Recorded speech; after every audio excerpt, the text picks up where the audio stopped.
Mana buni qarang.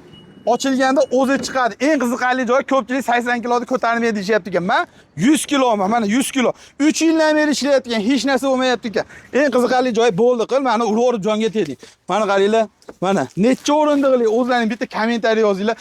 Bo'yini qaranglar, mana 180 man, bo'yim umuman tegmas ekan. Orqada o'tirib ketayotgan odamga konditsionerlar, hattoki bitta provodnoy, ya'ni zaryadga qo'yadigan hollari bor ekan. Hattoki temada katta televizorlargacha bo'lar ekan.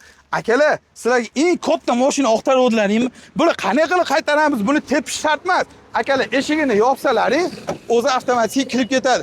Va bundan tashqari, xohlasalaring Jack X200 variantlari bor. Bularning ham xohlagancha modellari bor.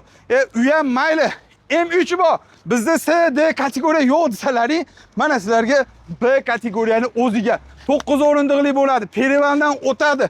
Metan qo'ysiz bo'ladi, propan qo'ysiz bo'ladi. Hamma yo'g'on mehr-oqibatlari ham bor. Akalar, kimga zarar mana sizlarga behijolat xohlasalaring, misol 60 millioncha puling yetmayapti. Pullaring mabodo halol nasiya savdoga ham o'zini tan narxini bo'lib to'lab olsalaring bo'laveradi. Akalar, menday odam chiqar ekan. Kamerachimiz yopib qo'ying. Sog' bo'lasizlar. Kommentariy yozib, like bosib ketishingizdan chiqmasin. Bizda yangi o'z pozitsiyalarni bosib qo'ying.